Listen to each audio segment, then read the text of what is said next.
Play has no limits, the tagline for PlayStation, and yeah, after today, there certainly are some major limits, major financial limits. It really has been a whirlwind for the last week or so with Sony. I mean, we went from Concord, that disaster, it lasted 2 weeks, and then it pretty much went quickly to Astrobot's amazing. Let's talk about Astrobot, and it is amazing. And we've seen that success. Here we have an article coming from VGC. Astrobot reportedly sold more physical copies in the UK in 2 days than Concord did worldwide. Yeah, 25,000 worldwide sales, just truly insane for a AAA premium PlayStation experience with Concord, which, again, did not last 2 weeks. And then there's also been some other news that's been going around lately. I don't think that this has really gotten the attention that maybe it deserves after what's happened today, but it's the fact that they've been increasing their prices across the board. We saw the controller price, I think it went up about $5, and then we have another one. This was a big thing out of Japan, not necessarily, worldwide, but a $90 price increase in Japan. Just very baffling decisions. I feel like Sony almost feels like they can do this just because of how they've dominated this generation and there really is no competition coming from Nintendo or Xbox. But yeah, we have today's live stream of the PS5 Pro reveal. Hi, I'm Mark Cerny. I'm excited to be here to talk about the newest addition to our console lineup, PlayStation 5 Pro, and how it advances gaming technology. But first, I do like how this all leaked beforehand, just kind of funny. YouTube's end again, because this is just how it always goes. But yes, the PS5 Pro, we've been talking about it, there's been rumors about it for weeks, and this is finally the big reveal. I want to take just a minute to look at what we put in the original PlayStation 5 and how it delivers an exceptional gaming experience. When PS5 debuted in 2020, it brought a lot to the table. 8 Zen 2 CPU cores form the brains of PlayStation 5 and enable high-speed complex gameplay, with character counts reaching into the hundreds. I mean, all of this is great. I mean, they're going over the highlights here, but the one thing I will say is that there really hasn't been many games for this generation, at least first party, that have taken advantage of the hardware, especially when you're releasing games on the PlayStation 4 still, while simultaneously having them on the PS5. A lot of people feeling like that, and rightfully feeling that it's holding it back when you do decisions like that with these first-party releases. Obviously, on the second half of the PlayStation 5 lifecycle, don't think it's going to be that case anymore. Like, we're going to see some more just PlayStation 5-only releases, but it is just kind of funny how bad this generation has been about this, and also why it's kind of failed in many ways, and the justification for this PS5 Pro is something that's, in my opinion, a little bit more difficult because of all of those circumstances. Finally, the DualSense controller has haptics that let you feel through your hands what your character is experiencing inside of the game. Like, I don't think it's an argument to be made that the PlayStation 5, it's a great console. It just feels like it hasn't been used to its potential, at least up to this point, in my opinion. It's wonderful to see such variety and richness of game experiences. Creators have made amazing use of the hardware capabilities, but when I talk some of them to them, I do hear about their desire for more graphics performance. The dreams of the developers are bigger than can be supported at 60 frames per second, and that leads to an aspect of modern gaming that we're all familiar with: graphics modes. It can be a difficult choice for players. Fidelity modes emphasize the visuals, typically through higher resolution rendering.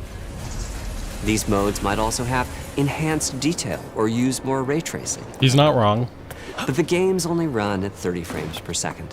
The visuals can be choppier, and the controls less responsive. He's on the money. He is right. That is one of the things. I almost never go with fidelity mode just because of how it usually underperforms, and if performance is there, I think most gamers go for that for that reason. They want a fluid experience rather than, graphically beautiful. Performance modes emphasize frame rate and interactivity, typically choosing to run at 60 frames per second. Yes.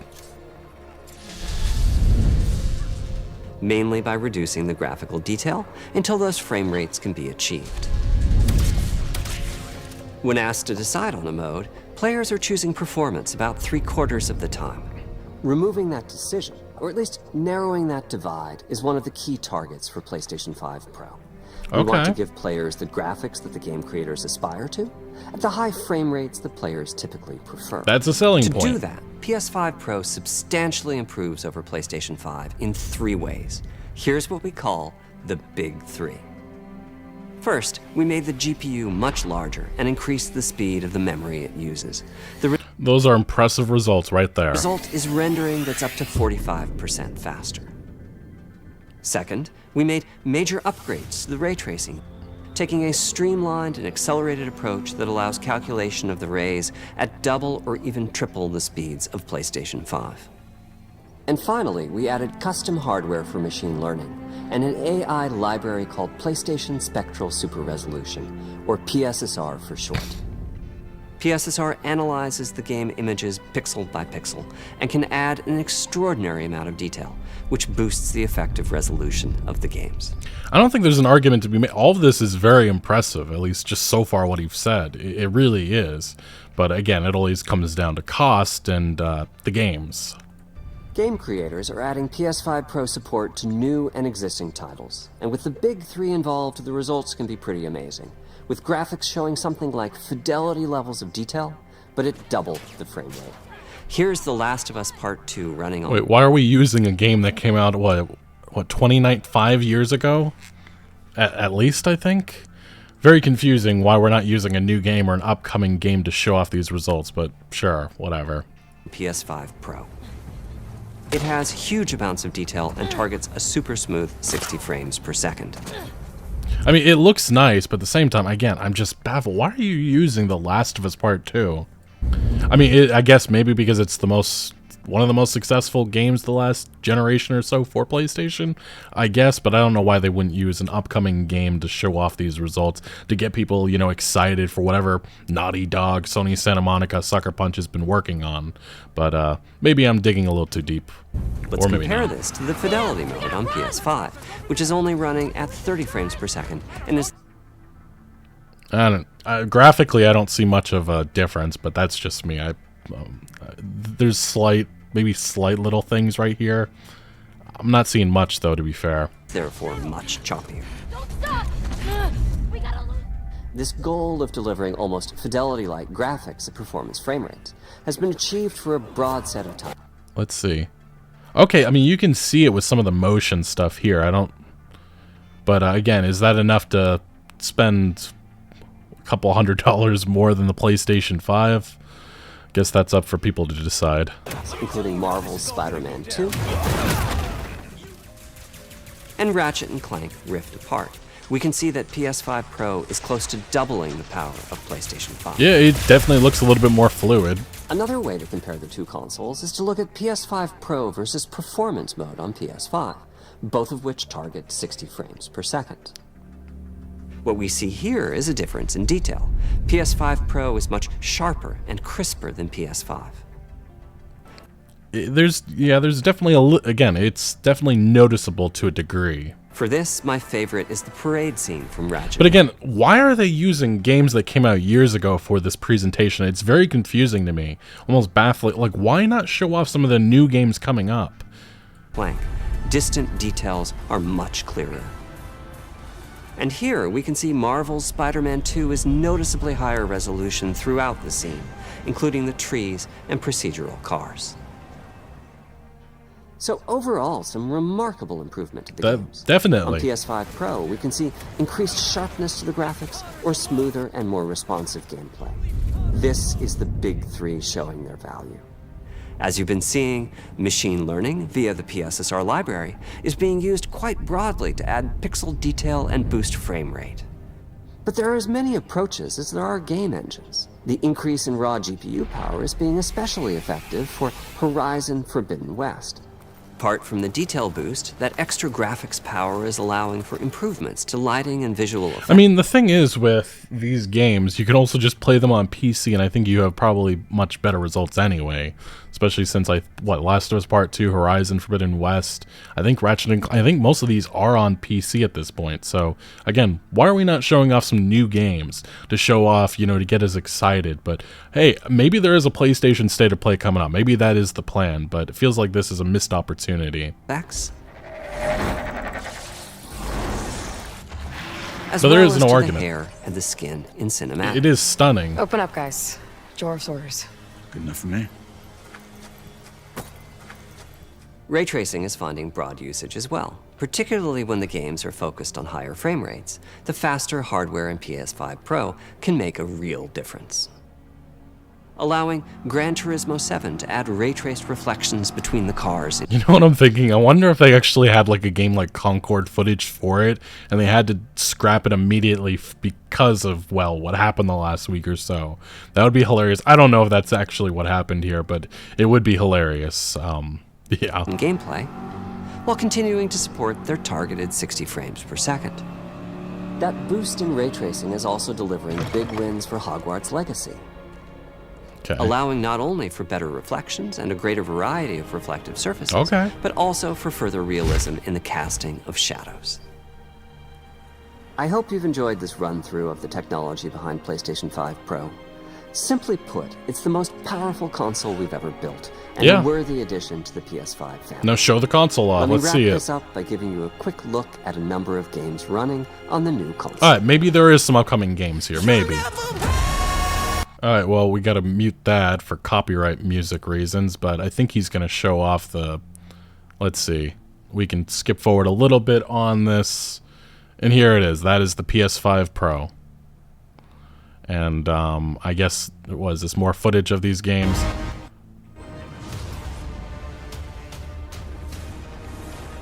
Okay, I mean, it looks stunning. It does. No argument about that. It'll be worth it. I still don't understand why we're using games that came out a couple of years ago as evidence of this, the PS5 Pro, for reasons why people should buy this, especially story games that most people have already played at this point. Why not do this with upcoming titles? Again, I've said this multiple times so far. It's just really, I don't understand the decision with that. Yeah, I mean, it does look extremely detailed. It looks great. Okay, now we're showing... Okay, there is an upcoming game, not PlayStation, though. Very brief, I suppose. And then, yeah. Also, another third-party game that already came out. Whoa, whoa, whoa. They do this really quickly. We're at, what, 843 out of 939 with the video. Vertical stand sold separately. Well, that's nice. Well, the price got to come down a little bit because of that.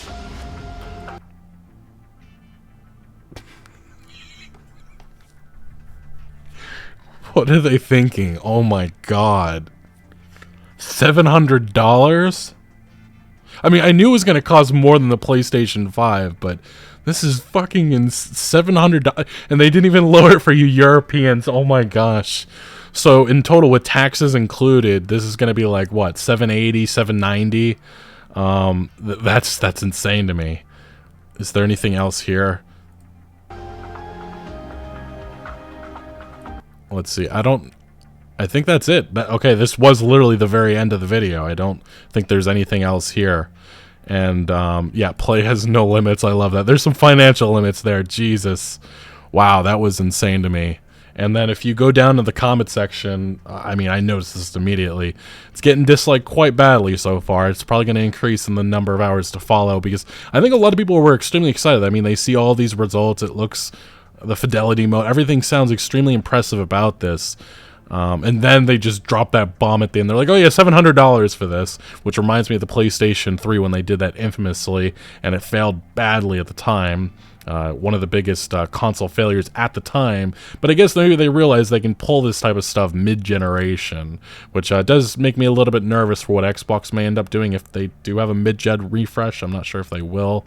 Then there's also the fact that the PlayStation 6 and Xbox, whatever, who knows what those prices are going to be. Jeez, especially if we're setting it at $700 for this type of these results. But yeah, as you can see, $700 with no vertical stand and wait, no disk drive. There's no disk.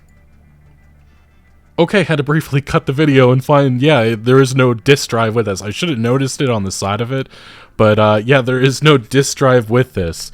And there's no vertical stand, so you have to pay an extra $80 for the disc drive with taxes. What, that's like 86, I'm not great with math, but $86 or so.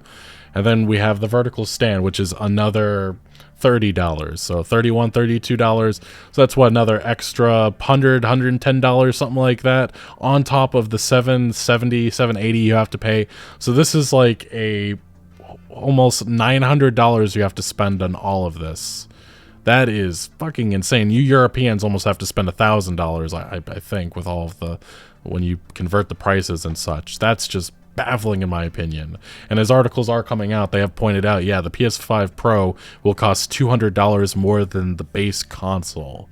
And that is extremely unimpressive in my opinion, and just a true disaster of how they've handled this. But again, I think that they really believe that they can do this and they are going to have success, because ultimately I think most people are going to pivot to just the base PS5 console. And then when they, especially when they look at these prices, but when you think about it in the grand scheme of things, there's not many games that are going to take advantage of the PS5 Pro, at least that have been announced. Maybe that changes in the coming weeks, but there is no game that I can look at saying, I just have to get a PlayStation 5 Pro for that. Especially when you look at the graphical side of this and stuff. I mean, it is impressive. There's more details there with some of these games, but again, I'll just play it on PC with some of these releases, especially, you know, games that came out 5 or so years ago. But what, Grand Theft Auto 6 is the only game I can think of that may really take advantage of the PS5 Pro. But yeah, taking a look at the comment section, yeah, $700 and no vertical stand and disc drive is insane. It ended so abruptly after the price reveal, like they just threw a flash ping in the room and ran. $700 without a disc drive is diabolical. I agree. It's the most powerful console that we've ever built. Would have been confusing if it wasn't. That's fair. $800 for background detail in a game is insanity. Bold decision by Sony leaving the comment section enabled after announcing with that price point. And again, I think the reason why it still has like 65,000 likes is because of the fact that most people are not quite getting there to the end point, or they see all these impressive results about the fidelity and the background detail. But yeah, very, very bold move from PlayStation here at this price point. And then we have some 4K images of the PS5 Pro shared by Jeff Keighley. I'm pretty sure this is just on the PlayStation website. But, I mean, the console, it does look nice. I like the design, the 3 little lines. I think that's what, for the fans or such. But it does look very cool. It looks impressive.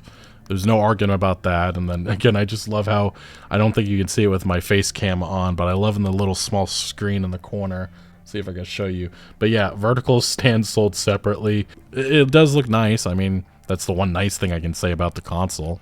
And then there is the PlayStation 5 Pro console reveal trailer, which is just the, you know, the look of the console and everything. Oh my god, the next leap. I don't think that this was included. It wasn't in console gaming, or maybe it was. Yeah, I think it was. But yeah, this trailer has 35,000 dislikes, more dislikes than likes. That's kind of shows you how upset people are with the price point that they have for this console. And yeah, $700, no disc drive, no stand, incredible. The PS6 is sold without a controller, and the PS7 is sold in bundles so you can assemble it yourself. Yeah, people are mad, and I think rightfully for how this has been handled and what they're trying to do here, which is total nonsense, but it does set a precedent, a dangerous one, for what's to come in the next generation. We do have a number of tweets about this stuff. Jeff Keighley also showed that the tagline is "Witness Play Unleashed." Witness that fucking price point instead. That's what this is all about. Some other tweets about this, that PS5 Pro price, that's Major Nelson, big Xbox guy years ago. I think he retired, but he is right. That is the overall opinion I think everybody has about this. It truly is a disaster in my opinion, which it's been that way the last couple weeks for PlayStation, but they did have a brief moment with Astrobot, and then, yeah, somebody pointed out, this is a great meme actually, yeah, it's so over, Concord. And again, those live service plans for PlayStation, just really disastrous stuff right now. Made a very detailed video, check it out, my last one. Yeah, PlayStation's gone all in on live services, and that's not going to slow down. But hey, we did get a smaller game like Astrobot. Hopefully that, you know, I thought maybe that would send the right message. I doubt it will, but it's great to see that game having great success. And then, well, we're back to being on the bottom with this PS5 Pro price reveal. Somebody else pointing out, again, a callback to the PlayStation 3 all those years ago. Adjusted with inflation, it's a lot more, but still, I mean, $700 is, I think I was expecting maybe $600. I mean, I knew it was going to cost more than the PS5, but I just didn't expect them to go that far with this, especially with the regional costs too. For those in Europe, my God, I feel so sorry for you guys. You're going to have to spend even more. We do have some more tweets about this. Yeah, Tom Henderson even saying, yeah, play has no limits. It fucking does, and it's $700 for sure. Another individual saying, corporate wants you to find the difference with these two pictures. I agree. I don't see that much. I mean, there's certainly little details that you can find. I think this is an out of... we saw some differences definitely within that trailer, but it's not to the extent that, you know, you're going to spend a couple $100s or more, or you're going to be going out of your way to get rid of your PlayStation 5 and then, you know, getting a PlayStation 5 Pro. I don't think that's going to happen. There's very few games that are going to make you say that, and so far we haven't really seen any, except for maybe Grand Theft Auto 6, which won't be coming to PC day one, and I do think people want to get the best experience possible, and PlayStation 5 Pro may be where a lot of people go for that. The PS5 Pro has lines across the middle of the console, which are a nod to the lines Sony executives were doing when they priced the thing. I agree. And then IGN did do a little poll. 32,000, 85% said that they would not be buying the PS5 Pro. I think that lines up with how I think most people feel about this. But hey, PlayStation feels that they can pull this nonsense and they're going to have success because ultimately people will go ahead and just buy the base PS5 console, or for those who have that extra money, they're going to go for the PS5 Pro. But ultimately, just very, very disturbing that they thought that this was the way to go with this, and it does make me feel like the generation to follow is not going to be great. But anyway, $700, no disk drive, no vertical stand. It's certainly a decision, one that I'm sure that they're going to make a lot of money from, but it's obviously going to upset the gamer base how we are seeing right now. I think there's just a total what the fuck were they thinking with this. But hey, they are Sony. They think that they can do this when they don't have any competition from their competitors. They can do stuff like this, and here they are. And I don't think Xbox is going to fight back with a mid-gen refresh. They tried doing that, I think, a little bit with like the Xbox Series consoles with how they were priced and such, but it just didn't. I don't think it had the results that they hoped for, and I think Phil Spencer years ago said that they lost the console generation that mattered, and I agree. But that is why I think competition really does matter in this industry, because Sony thinks that they can do this, and I think they can. I don't love it myself, but that's the market that we are living in right now. Ultimately, though, a lot of PlayStation 5 games are eventually releasing on PC, so a lot of people I think will just go that route, maybe invest into that hardware, which I do think is the future for this industry. And hey, who knows what's going to happen with these PlayStation 5 games? Maybe they'll release day and date eventually into the future. I don't think so, but maybe it'll get a little closer. Anyway, what do you make of the PlayStation 5 reveal? I think it's a total disaster, but I'm sure PlayStation's going to make a lot of money from this, and there's a reason why that they went ahead with this. I'm sure they did their market research. They did everything to know that they can pull something like this off, and unfortunately, it's probably going to have a lot of success. Anyway, let me know your thoughts on this down in the comment section below, but thank you for watching. Make sure to leave a like if you did enjoy this video. Consider subscribing for more videos like this, and I'll see you later.